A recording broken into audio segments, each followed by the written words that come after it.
Hello friends, आज हम पढ़ेंगे आईपीसी के अगले सेक्शंस। सेक्शन 21 से लेकर सेक्शन 24 तक। मेरी लास्ट वीडियो में मैंने डिस्कस किया था आईपीसी का इंट्रोडक्शन और सेक्शन 1 से लेके 20 तक का discussion with the bare act reading. तो हम स्टार्ट करते हैं सेक्शन 21 के साथ, जो डेफिनेशन बताता है पब्लिक सर्वेंट का। The word public servant denotes a person falling under any of the description here in after following, namely it means that हमारी कुछ डेफिनेशंस हैं, हमारी 12 डेफिनेशन है आईपीसी के सेक्शन 21 में, जो कि डिफ़ाइन करता है कि पब्लिक सर्वेंट की कैटेगरी में कौन कौन पर्सन्स हो सकते हैं। तो हमारी जो फर्स्ट डेफिनेशन थी वो हमारी 1950 के में ऑमिट कर दी गई थी, उसकी रिलेवेंसी अब हमारे इंडिया में नहीं थी, तो उसको रिपील कर दिया गया था। अब हमारी जो सेकंड डेफिनेशन है उसमें क्या कहता है, every commissioned officer in the military, naval और air force of the India. It means that कोई भी जो कमीशन्ड ऑफिसर है जो हमारी मिलिट्री के अंदर है, हमारी नेवल फोर्स के अंदर है, हमारी एयर फोर्स के अंदर है, वो India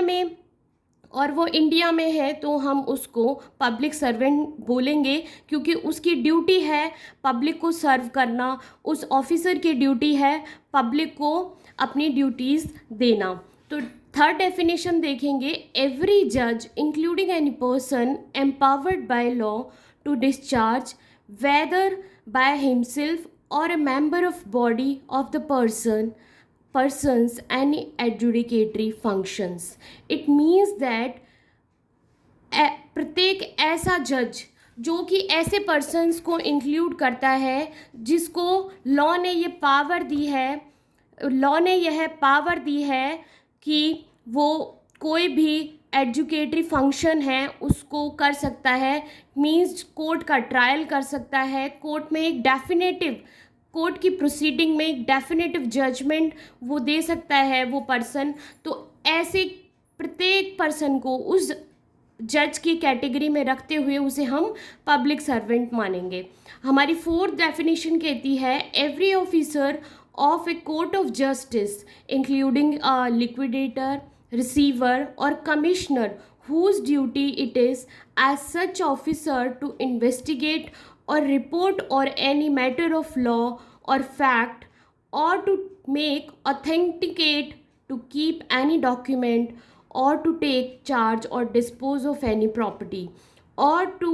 execute any judicial process, or to administer an oath or any interpretate or to prevent orders in the court, and every person is specially authorized by a court of justice to perform any of such duties. It means that जो हमारी fourth definition है वो कहती है कि प्रत्येक officer जो court of justice की कैटेगरी में आता है वो हमारे लिक्विडेटर जो होते हैं, रिसीवर होते हैं, हमारे कमिश्नर होते हैं, किसी भी केस में उनकी ड्यूटी एक कोर्ट ऑफ जस्टिस की तरह होती है। उनकी ड्यूटी होती है कि वहाँ पे उनको जो केस है, कोई मैटर है, उसको इन्वेस्टिगेट करना है, उस पर रिपोर्ट बना कर देना है एज़ पर द लॉ, और वो ऑथेंटिकेट होते हैं, वो ऑथेंटिकेट करते हैं किसी भी डॉक्यूमेंट को, उसको डिस्पोज ऑफ करने के लिए किसी भी प्रॉपर्टी को, चाहे उसको जो एग्जीक्यूटर होते हैं उनका काम होता है जुडिशल प्रोसीडिंग के थ्रू एग्जीक्यूट कराना, और एडमिनिस्टर एनी ओथ, मतलब किसी भी ओथ को देने के लिए वो पावर करते हैं, या किसी भी लॉ को इंटरप्रिटेट करते हैं, या फिर किसी भी कोर्ट के ऑर्डर को प्रिजर्व रखते हैं। तो इस तरह के जो पर्सन्स होंगे जो कोर्ट ऑफ जस्टिस की डेफिनेशन में आएंगे, उनकी ड्यूटी होगी as a public servant serve करना। Every court of justice this type of person called the public servant. Fifth definition है, एवरी जूरी मेंबर, एसेसर और member of panchayat assisting a court of justice और public servant. It means that प्रत्येक jury का member, कोई भी assessor का मतलब है कोई भी जो हमारी प्रॉपर्टी है उसका असेसमेंट करना है, उसका आकलन करना है, और या फिर कोई भी पंचायत का मेंबर जिसको कोर्ट ऑफ जस्टिस को असिस्ट करने के लिए रखा गया है, और public servant as a public servant उसको उसकी ड्यूटी उसको दी गई है, उसको पावर दी गई है सर्व करने के लिए, तो वो भी हमारी पब्लिक सर्वेंट की कैटेगरी में आएंगे। तो 6th डेफिनेशन है, एवरी आर्बिट्रेटर और other persons to whom any cause or matter has been referred for definition or report by any court of justice by any other competent public authority. It means that प्रत्येक arbitrator वो होते हैं जो हमारा out of court settlement कराते हैं, उसमें किसी भी मैटर में एक आर्बिट्रेटर अपॉइंट करके हम अपने, उनको पावर होती है कि वो किसी भी मैटर पे फैसले दे सकते हैं, उसको देख सकते हैं, और उन्हीं की तरह काम करने के लिए कोई भी और पर्सन है जिसको ये पावर दी गई है किसी भी डिसीज़न को लेने के लिए कोर्ट ऑफ जस्टिस के द्वारा। तो ऐसे पर्सन्स को भी हम कॉम्पिटेंट पब्लिक अथॉरिटी की कैटेगरी में लाएंगे, वो भी हमारी पब्लिक सर्वेंट की कैटेगरी में होंगे। नेक्स्ट डेफिनेशन देखते हैं हम 7 number, every person who holds any office by virtue of which he is empowered to place or keep any person in confinement। मतलब ऐसा प्रत्येक पर्सन जिसको लॉ ने ये पावर दी है कि वो किसी भी पर्सन को कन्फाइन करके रख सकता है एक जगह पर, उसको ये पावर दी है कि वो उस पर्सन को अरेस्ट करके उस जगह पर रख सकता है, क्योंकि वो उसकी ड्यूटी है, उसको पब्लिक सर्वेंट की कैटेगरी में हम मानेंगे। नेक्स्ट डेफिनेशन है हमारी 8th definition, every officer of the government whose duty it is as such officer to prevent offences, to give information or offences, to bring offenders to justice or protect the public health and safety or convenience। It means that ऐसा प्रत्येक officer जो government of India ने उसको ये duty दी है कि उसको जो ऑफेंसेस हो रहे हैं उनको प्रिवेंट करना है, ऑफेंसेस के बारे में जानकारी देनी है, या फिर ऐसे जो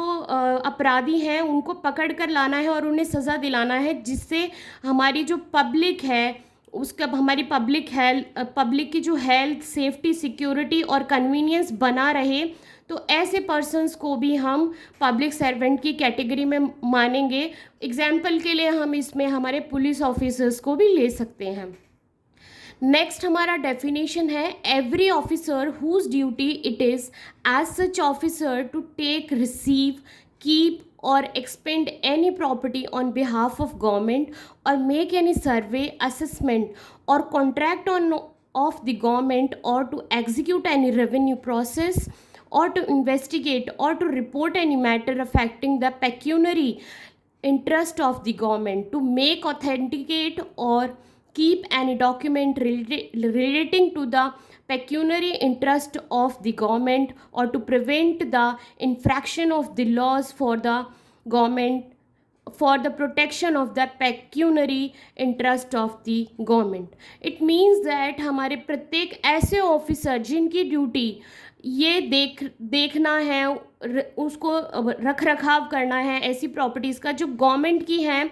उनका सर्वे करना, उनका असेसमेंट करना, या फिर उनके साथ कॉन्ट्रैक्ट, गवर्नमेंट के बिहाफ पे वो कॉन्ट्रैक्ट पे है कि उनको उस प्रोसेस को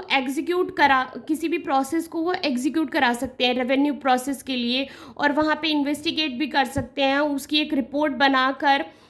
जहाँ पे गवर्नमेंट का मनी से रिलेटेड कोई भी इंटरेस्ट इन्वॉल्व है, जहाँ से रेवेन्यू गवर्नमेंट को प्राप्त हो रहा है, ऐसे किसी तरह के जो हमारी रिपोर्ट्स हैं उनसे रिलेटेड जो मैटर हैं और उसको ऑथेंटिकेट करने की पावर उनको दी गई है गवर्नमेंट के जितने भी पेक्यूनरी इंटरेस्ट से रिलेटेड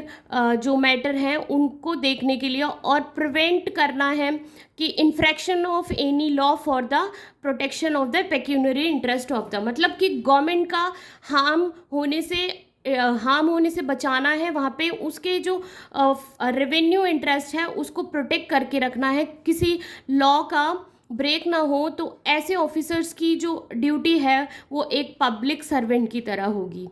तो नेक्स्ट हमारा 10 डेफिनेशन है, every officer whose duty it is as such officer to take, receive, keep और expend any property, to make any survey और असेसमेंट और लेवाई और रेट और tax for the secular common purpose of the village or town or district, or to make, authenticate or keep any document for the ascertaining rights of the peoples of the village, town और district. It means ऐसे प्रत्येक officer जिनकी duty ये है कि वो अपने पास रख सकते हैं, उनको रिसीव करने की, उसको एक्सेप्ट करने की या फिर उसको रखने की, किसी भी प्रॉपर्टी को पावर होती है, और उसका सर्वे करने की, वहाँ पे असेसमेंट करने की, उस पर कोई टैक्स लगाना है, कोई चार्जेस लगानी है, कोई फीस लगानी है, जो कि कॉमन पर्पस, जो कि सभी तरह के जो समाज के लोग हैं, जो हमारे गांव में रहते हैं, चाहे हमारे शहर में रहते हैं, किसी डिस्ट्रिक्ट में रहते हैं, उनके डॉक्यूमेंट को ऑथेंटिकेट करने की पावर उन ऑफिसर्स को दी जाती है, ताकि वो उन जो हमारे समुदाय के लोग हैं, जो हमारे गांव के लोग हैं, जो टाउन के या फिर किसी डिस्ट्रिक्ट के लोग हैं, उनके राइट्स को प्रोटेक्ट करने की पावर उन पब्लिक सर्वेंट्स को दी जाती है. तो वो पब्लिक सर्वेंट की कैटेगरी में आएंगे ऑफिसर्स. नेक्स्ट 11 डेफिनेशन है हमारी, every person who holds any office in virtue of he is empowered to prepare, publish, maintain or revise any electoral roll or to conduct an election or part of the election. It means 11th जो हमारी definition है उसमें ये कहता है कि कोई भी ऐसा पर्सन है जो कि ऐसे by the virtue of law एक ऐसा ऑफिस मतलब उसको होल्ड करता है जिसे उसे प्रिपेयर करने की, उसको पब्लिश करने की, उसको मेंटेन करके रखने के लिए इलेक्टोरल रोल्स जो होते हैं, जो कि इलेक्शन से रिलेटेड जो हमारे रोल्स होते हैं, उसको इलेक्शन को कंडक्ट कराने की और उसको होल्ड कराने की, उसको मतलब ये है कि कंडक्ट इलेक्शन का जो पार्ट है उसको कंडक्ट कराने के लिए जो भी ऑफिसर्स, जो भी लोग अपॉइंट होते हैं, वो भी हमारी, क्योंकि वो पब्लिक को सर्व करेंगे, इसीलिए वो पब्लिक सर्वेंट की कैटेगरी में आएंगे. हमारा जो 12th डेफिनेशन है उसमें है एवरी पर्सन, प्रत्येक ऐसा आदमी जो in the service to pay of the government और रिम्यूनरेटेड बाय द फीस और commission for performance of the public duty by the government. And B है इन द सर्विस और pay a local authority, a corporation establish by under the central provincial state act और a government company as defined section 317 of the companies act. It means that प्रत्येक ऐसा व्यक्ति जो कि जिसको government fees दे रही है किसी काम को करने के लिए, कमीशन दे रही है, सर्विस को सर्व करने के लिए उसको पे दे रही है, पब्लिक की कोई ड्यूटी है जो कि गवर्नमेंट ने उसको ऑथराइज़ किया है उसे करने के लिए, उसे उसका फीस या कमीशन देती है, तो वो पर्सन्स भी हमारी पब्लिक सर्वेंट की कैटेगरी में आएंगे. नेक्स्ट है कोई लोकल अथॉरिटीज़ है, कोई कॉरपोरेशन है जो कि सेंट्रल और स्टेट गवर्नमेंट के प्रोविंसेस के अंडर में आते हैं, जो कंपनीज एक्ट में हमें डिफाइन किए गए हैं. कुछ लोकल अथॉरिटीज़ हैं तो हम उनको क्योंकि वो उनका काम है पब्लिक को सर्व करना, तो हम उसे पब्लिक सर्वेंट की कैटेगरी में लेकर आएंगे. तो कुछ इलस्ट्रेशंस हैं इसमें, उससे हम समझेंगे कि ये डेफिनेशंस में कौन कौन से पर्सन आ सकते हैं. फर्स्ट हमारी इलस्ट्रेशन है, a municipal commissioner is a public servant. It means that एक म्यूनसिपल कमिश्नर एक पब्लिक सर्वेंट होगा. उसका एक्सप्लेनेशन 1 है, person following under any above description are the public servant whether appointed by the government और not. मतलब कोई भी जो म्यूनसिपल कमिश्नर है, इसमें जो ऊपर वाली डेफिनेशन है पब्लिक सर्वेंट, वो कोई भी पर्सन हो सकता है जो कि गवर्नमेंट ने उसको अपॉइंट किया है या नहीं किया है, लेकिन उसकी ड्यूटी है to serve the public. That person fall under the public servants. Explanation 2 कहता है, whenever the words public servant occur, they shall be understood of every person who is the actual possession of the situation of the public servant, whether legal defect there may be his right hold that situation. It means that कि हम प्रत्येक ऐसे person को public servant की category में लेकर आएंगे कि लीगली उसको ये राइट है उसका उस पोजीशन को होल्ड करने का, पब्लिक को सर्व करने का, तो वो हमारे पब्लिक सर्वेंट की कैटेगरी में आएंगे। नेक्स्ट देखते हैं, next explanation third. Explanation third है, the word election denotes any election for the purpose of selecting member of the legislative, municipal, other public authorities, whatever character or method of the selection to which is by under any law prescribed by the election. इसका मतलब ये है कि election जो word हमारी definition में use हुआ है, उसका मतलब ये है कि कोई भी जो ऐसा मेंबर है जो कि हमारी लेजिस्लेटिव से, म्यूनिसिपल से या फिर हमारी किसी भी पब्लिक अथॉरिटी से कोई चुनकर आता है और वो प्रिस्क्राइब्ड बाय इलेक्शन रूल है, तो वो हमारा इलेक्शन को डिनोट करेगा। नेक्स्ट हमारा सेक्शन है section 22, movable property. The word movable property are intend to include the corporeal property of every description except land, things attach to the earth or permanently fasten to anything which is attach to the earth. It means हम movable property किसको बोलेंगे, हम ऐसी सारी properties को movable बोलेंगे जो कि हमें रियल में दिखाई देती हैं, जो हमारी भौतिक प्रॉपर्टी के रूप में हमें हमारी होती हैं। हम उसमें इंक्लूड नहीं करेंगे हमारी लैंड को, या फिर लैंड के साथ जो परमानेंटली अटैच है अर्थ के साथ, जो हमारी अर्थ के साथ परमानेंटली अटैच है, हम उसको अलग नहीं कर सकते हैं, तो वो हमारी इमूवेबल प्रॉपर्टी में आएंगे। तो एक्सेप्ट उन सारी चीज़ों को छोड़कर बाकी की जितनी भी प्रॉपर्टीज़ हैं जो कि हमें रियल में दिखाई देती हैं, जिनको हम देख सकते हैं, वो एग्जिस्टेंस में है, तो हम उसको मूवेबल प्रॉपर्टी बोलेंगे। नेक्स्ट डेफिनेशन है हमारा 23rd, wrongful gain. wrongful gain is gained by the unlawful means of the property to which person gaining is not legally entitle. Definition इसकी क्लियरली यही कहती है कि रॉन्गफुल गेन का मतलब क्या है कि किसी को ऐसा कोई लाभ होना जो कि उसको इलीगल मीन्स से प्राप्त हुआ है, तो इलीगल मीन्स से जिसके लिए वो एंटाइटल्ड नहीं था, वो वहाँ से उसे मिला है, तो वो रॉन्गफुल गेन होगा। रॉन्गफुल लॉस क्या होगा, wrongful loss is a loss by the unlawful means of the property to which person losing it legally entitle. मतलब किसी ऐसे पर्सन को रॉन्गफुल लॉस हो गया कि जैसे कि वो उस प्रॉपर्टी के लिए वो एंटाइटल था, लेकिन वो किसी इलीगल मीन्स से किसी और पर्सन ने उस प्रॉपर्टी का यूज़ कर लिया, तो वो उस पर्सन के लिए वो रॉन्गफुल लॉस हो जाएगा जिसके लिए वो लीगली एंटाइटल था। नेक्स्ट है gaining wrongfully, losing wrongfully. It means a person is said to gain wrongfully when such person retains wrongfully.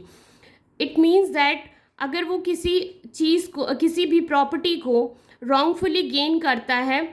और रॉन्गफुली उसको रखता है अपने पास, as well as when such person acquires wrongfully, मतलब उसको अपने पास एक्वायर करके रखता है, तो वो उसको वो रॉन्गफुली गेन की गेनिंग रॉन्गफुली गेन की डेफिनेशन में आएगा। A person said to the lose wrongfully when such person is wrongfully kept out of any property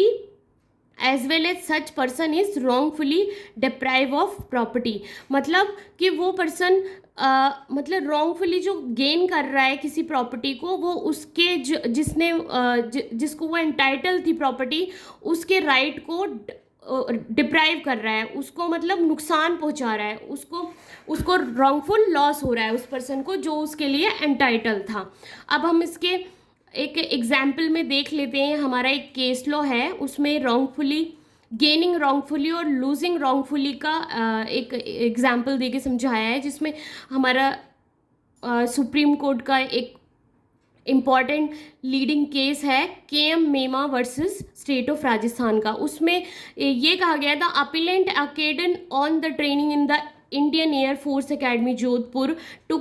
took off an aircraft without the authorization and without observing any formalities pre-requisite to an aircraft flight and landed with the Pakistan. The appellant was arrested and brought to India, prosecuted for theft aircraft under section 379. Held that the taking out of the aircraft by the appellant an authorized flight, in fact given the appellant temporary use of aircraft for his own purpose and had temporarily deprived the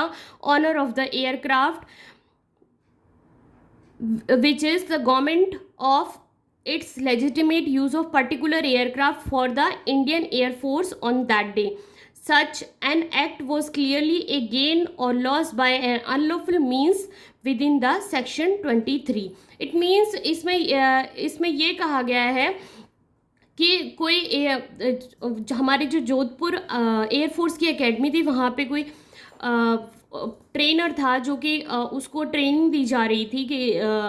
flight को उड़ाने की training दी जा रही थी। वो उसने सारी formalities उसकी पूरी नहीं की थी और उसको अथराइज भी नहीं था उस एयरक्राफ्ट को उड़ाने के लिए, लेकिन वो बिना किसी गवर्नमेंट की परमिशन के, बिना ऑथराइजेशन के उनकी सारी जो फॉर्मेलिटीज़ थी एयरक्राफ्ट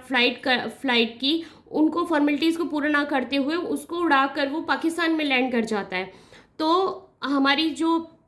गवर्नमेंट है उसको 379 के अंदर कि उसकी जो एयरक्राफ्ट है उसकी चोरी करी और उसको